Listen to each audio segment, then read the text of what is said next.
My name is Hannah Scott. I am 41 years old, and the moment I finally understood my marriage was already over didn't come with a fight, or a confession, or even a raised voice. It came with a question, a simple one. Where is Evelyn? At the time, I didn't realize that question had nothing to do with curiosity, and everything to do with intention. On paper, Lucas and I made sense. We lived in a quiet suburb outside Chicago.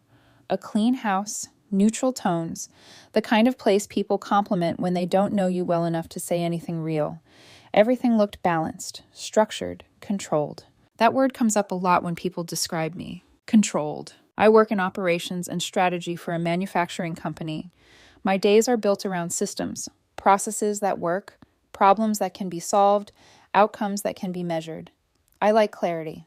I like knowing where things stand. Lucas didn't. He was fluid, expressive, the kind of man who could walk into a room and immediately reshape the energy without trying too hard.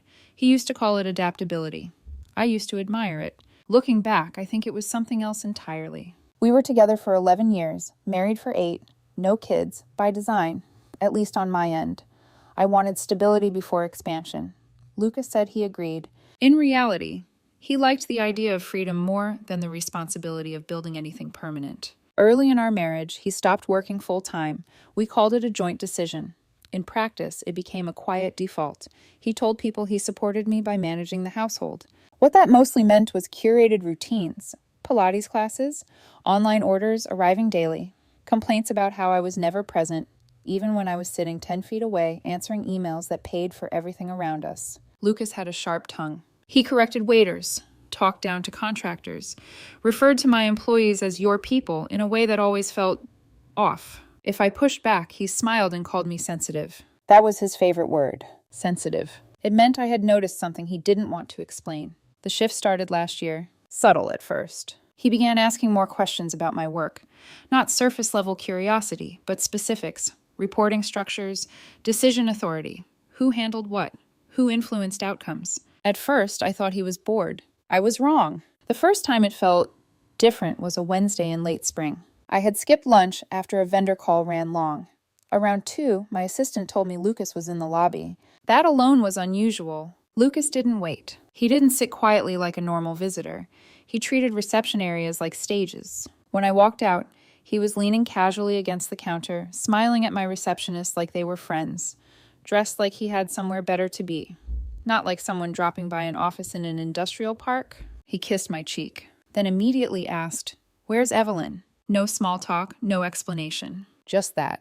Evelyn Cole is one of my project managers. Mid-30s, reliable, the kind of employee you build stability around. I asked Lucas why he needed Evelyn. He smiled, light, dismissive. Said he had a question about the new software rollout. Said he wanted someone who actually understood the day-to-day, not the leadership version. That phrasing stayed with me. Leadership version. Like I was editing reality. I told him Evelyn was in a meeting. Asked what the question was so I could answer it. He rolled his eyes. "It's fine," he said. "I'll find her." And then he walked past me, like the building belonged to him. I stopped him immediately. "No," I said. "Visitors don't wander." He sighed, loudly, looked back at the receptionist with a small smirk, like I was the embarrassing one. "God, Hannah," he said, "you're being controlling again."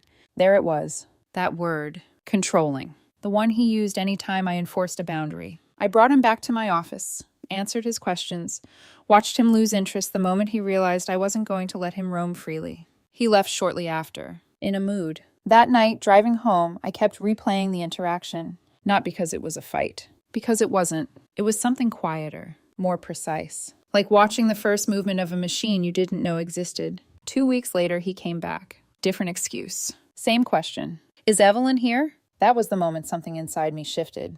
Not emotionally. Structurally. I stopped assuming and started observing. Because for the first time in 11 years, I had the distinct feeling that Lucas wasn't just asking questions anymore. He was mapping something. And I had no idea what he thought he was building. I didn't confront Lucas right away. Not because I was afraid of what I might find, but because I've learned something over the years that most people ignore when emotions get involved. Reacting early feels satisfying, but it solves nothing. So instead, I paid attention.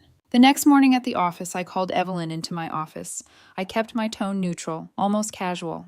"Has Lucas been in touch with you?" I asked. No accusation, no pressure. Just a question. Evelyn's reaction answered me before her words did. There's a very specific kind of stillness people fall into when they realize they're about to tell the truth, and they're not sure how much it's going to cost them. She didn't sit down right away, just stood there for a second longer than necessary. Then she said, "He added me on Instagram a few weeks ago." I nodded. "Okay." At first it was work-related, she continued.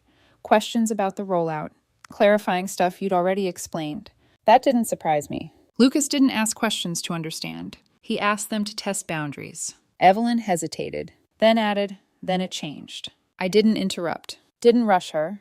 "They got personal," she said. "Comments about how hard it must be working with you, how you're probably intense at home too. Stuff like that." A pause. "I didn't respond much," she added quickly. "I tried to keep it professional." I believed her. Not because I trusted people blindly, but because I understood incentives. Evelyn had nothing to gain by engaging, and everything to lose. "Did he ever suggest meeting outside of work?" I asked. Another pause. A smaller one this time. "Yeah." That was enough. I thanked her for being honest, told her she wasn't in trouble, that this wasn't about her. Because it wasn't. This wasn't about curiosity. It was about intent, and intent changes everything. I didn't confront Lucas that night, or the night after. Instead, I watched. And once you start looking at something without the filter of assumption, patterns become obvious very quickly. Lucas suddenly cared a lot about hierarchy. Who reported to whom? Who had influence versus authority? He started asking hypothetical questions. What would happen if you stepped back for a while? Do you think the team would function the same without you? Are there people who could step up if they had the chance? The questions were always framed as observations, never suggestions. But the direction was clear, and Evelyn's name came up more than once. Always casually. Always strategically. At the same time, something else shifted. His tone. Every disagreement became sharper, more deliberate. He started rewriting history in real time, reminding me, frequently, that the company existed because he supported me, that I wouldn't have gotten this far without him managing everything else. If I disagreed, I was being defensive. If I corrected him, I was proving his point. It was subtle, but constant, like erosion. The moment everything finally aligned didn't happen in a dramatic setting. It happened at dinner, a normal night, quiet, routine. He was scrolling on his phone while I finished a few emails. Then, without looking up, he said it, half joking. "If you ever burn out, I'd make sure the company stayed in good hands." I looked at him. "Meaning?" Now he looked up, smiled. "Someone younger," he said, "more energetic, someone who actually listens." There was a pause, just long enough for the implication to settle. He smiled again, like it was harmless, like it was nothing. But it wasn't nothing. It was the first time he said it out loud. That night, after he went to bed, I sat in the living room for a long time, not angry, not even hurt, just clear. Then I did something I'm not proud of. I checked our shared iPad. I wasn't guessing anymore. I was confirming. The messages weren't subtle. Not anymore. They had moved past work, past casual. They were flirtatious, suggestive, strategic. Lucas framed me as difficult, controlling, emotionally unavailable. Not as his wife, as an obstacle, a bottleneck, someone standing at the way of something better. And Evelyn responded less and less over time. Short answers, delayed replies, eventually silence. That told me everything I needed to know about her, and everything I needed to know about Lucas. I confronted him the next morning. No raised voice, no accusations, just facts. I saw the messages. He didn't deny it, didn't even hesitate. Instead, he leaned back in his chair like we were having a casual conversation. "It happened because you've been distant," he said. "You're always working, always controlling everything." His tone was calm, measured, like he had rehearsed this. "She makes me feel seen," Lucas continued. "She listens." There it was again. That word, listens. As if I hadn't spent years building a life that required constant awareness of everything around me. "As if I'm the problem," I said.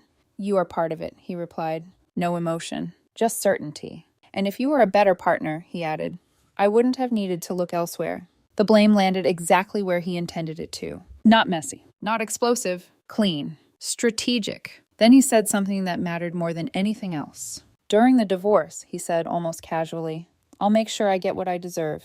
At the time, I thought he meant money. I was wrong. I filed for divorce the following week. No argument, no ultimatum, no discussion. I called an attorney, gathered documents, and had him served on a Tuesday afternoon while he was out. When he got home, he saw the envelope on the counter. He laughed, actually laughed, like it was a joke. You're overreacting, he said. We can fix this once you calm down. I'm not fixing it, I said. I'm ending it.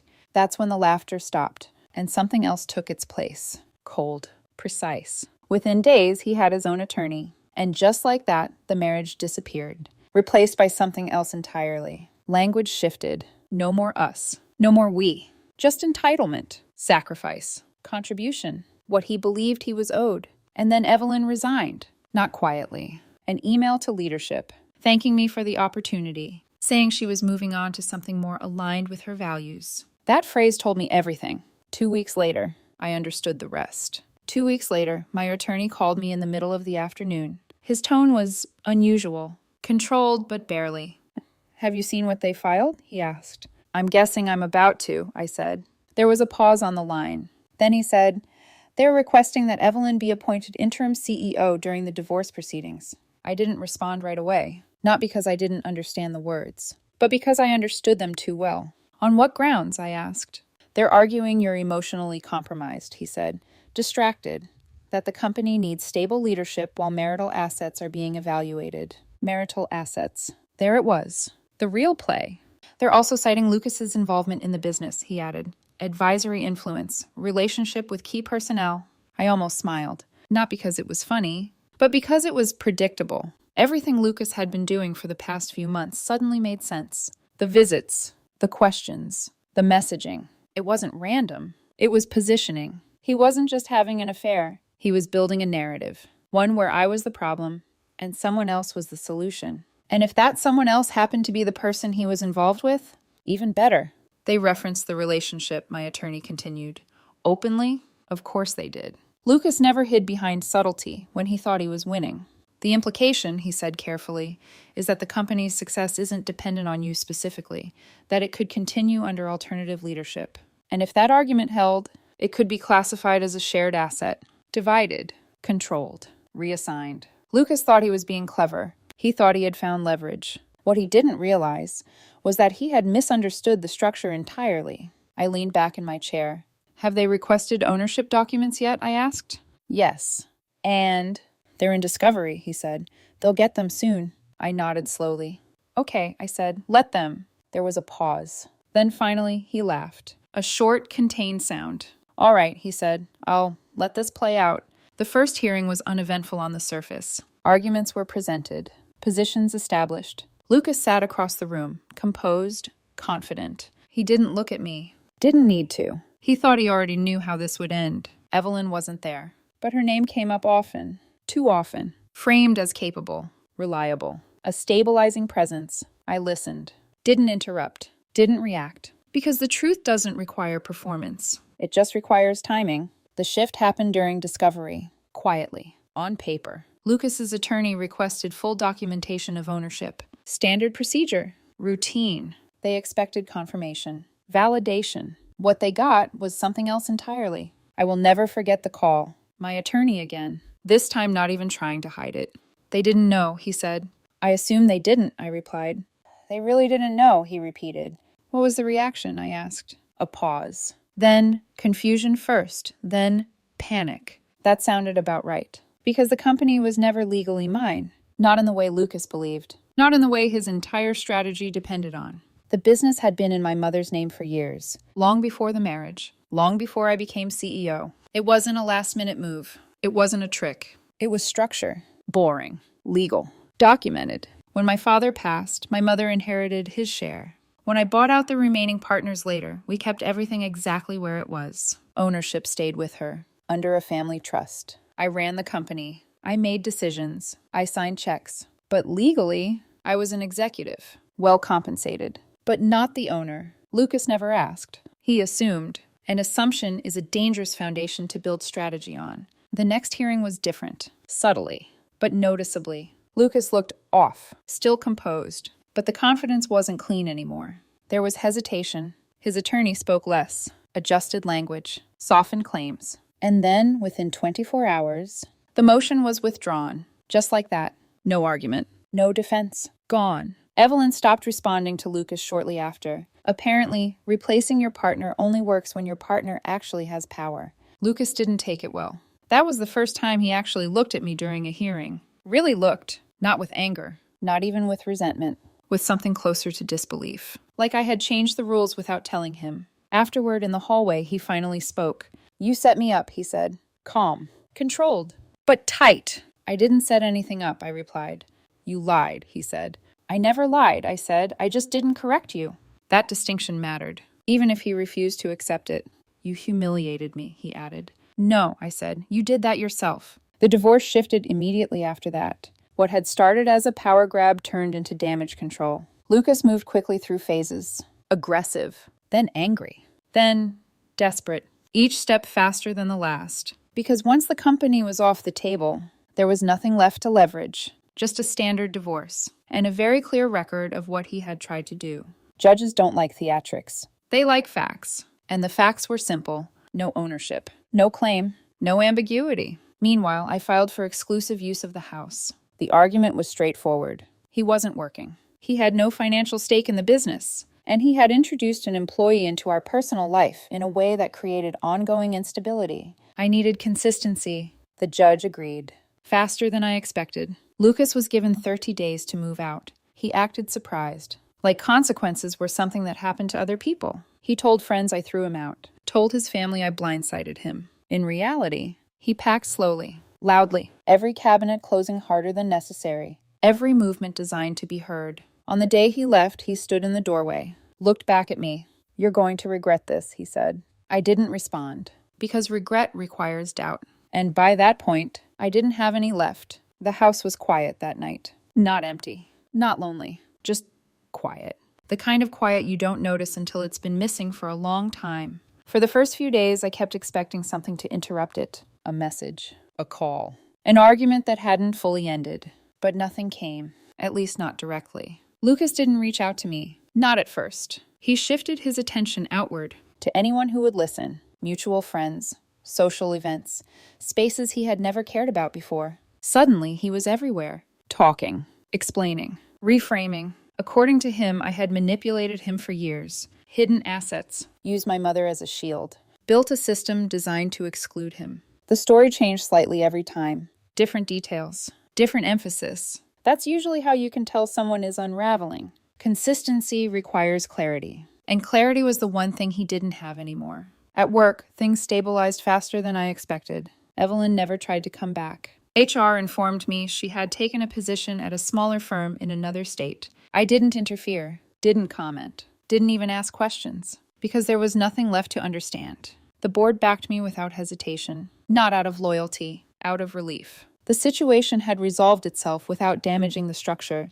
and structure is what they care about. Lucas, on the other hand, kept escalating. When he didn't get a reaction from me, he tried something else. Legal pressure. He filed a motion, claiming I was intentionally delaying settlement to punish him. The judge dismissed it in under 10 minutes. That was the first time he broke. Not privately, not quietly. In the courtroom, he cried, loud enough that people shifted in their seats. It wasn't controlled. It wasn't strategic. It was real. He looked around like he was waiting for someone to validate him, to agree that this was unfair, that he had been wronged. No one did. After that, everything changed. His attorney requested a private recess. When they came back, the tone was completely different. No more posturing, no more ambition, just numbers. Logistics, an obvious desire to end things before more damage was done. I signed the settlement 2 weeks later. No company, no control, no leverage. Just an ending he never planned for and couldn't rewrite. The weeks after that were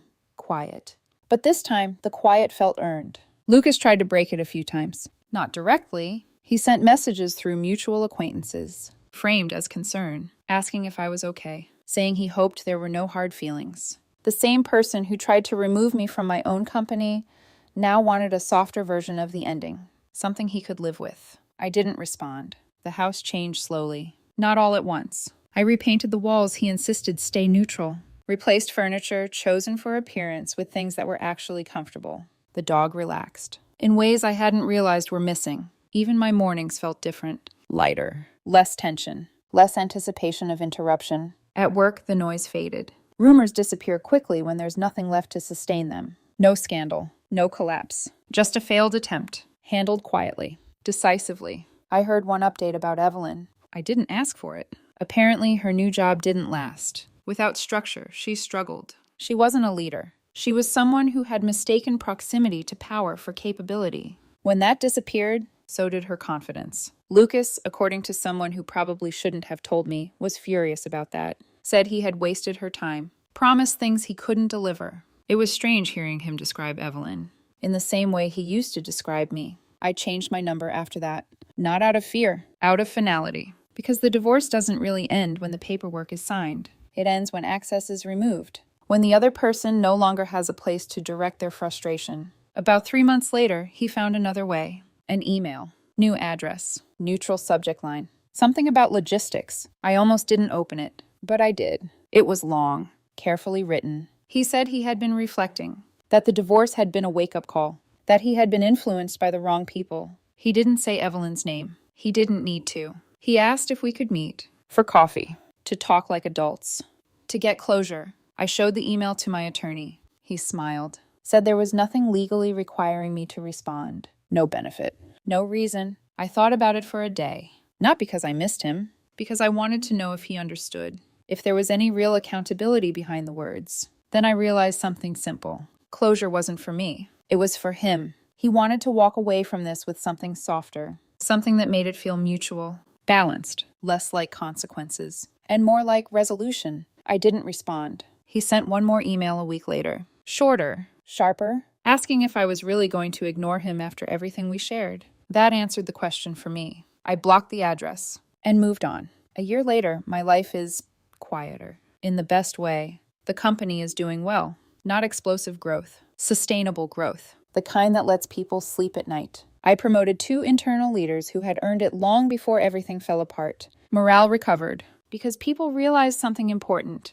The chaos wasn't coming back. I still live in the same house. But it feels different now. Like it actually belongs to me. Not just legally. But structurally. Emotionally. I host small dinners. Read in the evenings. Leave my phone in another room without wondering what might happen while I'm gone. Lucas moved out of state. I heard that secondhand. That matters. Because it means he's no longer orbiting my life in any way. No shared circles. No unexpected encounters. No updates unless I go looking for them. I didn't. What stays with me isn't the betrayal, or even the attempt. It's the certainty he had at the beginning. How confident he was that he understood the system he was trying to control. He confused proximity with ownership, access with authority, marriage with leverage. He thought replacing me would be simple. He never considered that the people who build things design them to survive removal, especially from the inside. I'm not angry anymore. Anger requires engagement. What I have now is something else. Clarity. The kind that comes from watching someone show you exactly who they are.